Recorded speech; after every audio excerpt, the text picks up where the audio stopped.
এগুলো বুঝতে পারছো কি? এগুলো হলো বেবিকর্ন। দেখো বেবিকর্নগুলোকে এমনি করে কেটে নিয়েছি,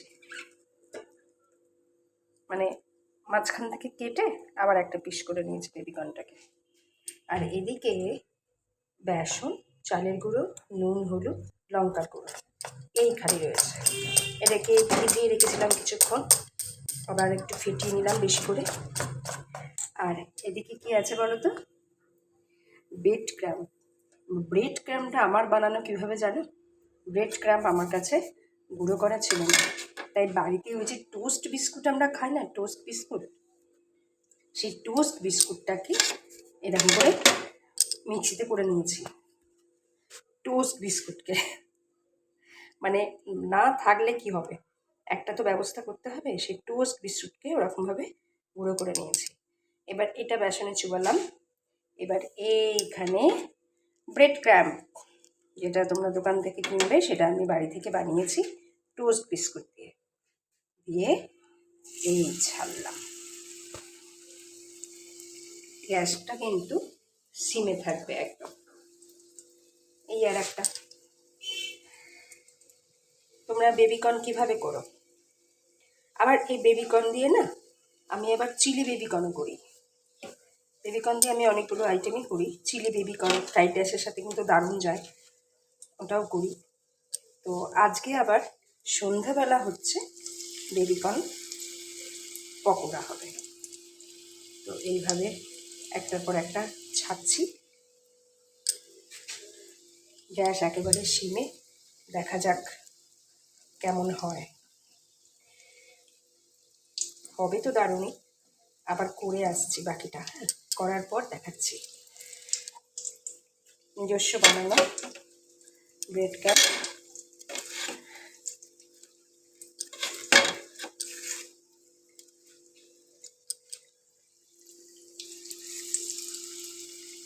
হ্যাঁ, এখন দেখে মনে হচ্ছে দেখো ফিশ ফিঙ্গার না, এটা একটু বেবি ফিঙ্গার, ফিশ ফিঙ্গার না, বেবি ফিঙ্গার।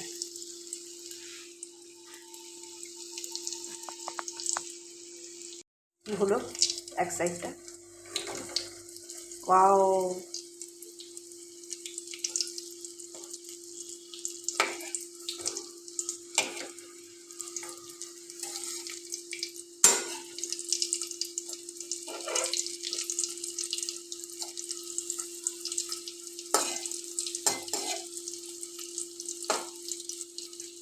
হচ্ছে বেবি ফিঙ্গার। আমার বেবি ফিঙ্গারগুলোতে কেমন লাল রং এসে গেছে। এমনি নরম হয়। এবার তুলে ফেলছি। বেশ একটা ক্রাঞ্চি ক্রাঞ্চিও ভাব এসছে। একে একে নামলে প্লেটে। গেল আমার সম্পূর্ণ ভেজ সবুজ ভালোবাসা, মানে বেবি ফিঙ্গার। একদম সম্পূর্ণ ভেজ বলে এরকম সবুজ ভালোবাসা দিয়েছি।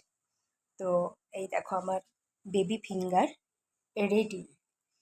এখন এই বেবি ফিঙ্গার কেমন ক্রাঞ্চি হয়েছে একবার ভাববে। মানে এই বেবি ফিঙ্গার কতটা ক্রাঞ্চি হয়েছে দেখবে। দেখো,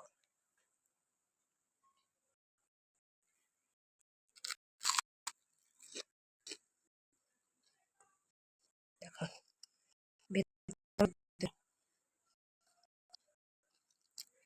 বুঝতেই পারছো, ডেলিশিয়াস বলে। এই বেবি ফিঙ্গার সব খেয়ে দেখো কেমন হয়েছে, বাড়িতে সবাই বানিও। আমার কিন্তু এটা সম্পূর্ণ নিজস্ব তৈরি, মানে নিজের ইচ্ছা মতো আর কি, নিজের ইচ্ছা মতো বানিয়েছি। তোমরাও বলো কেমন হয়েছে বানিয়ে।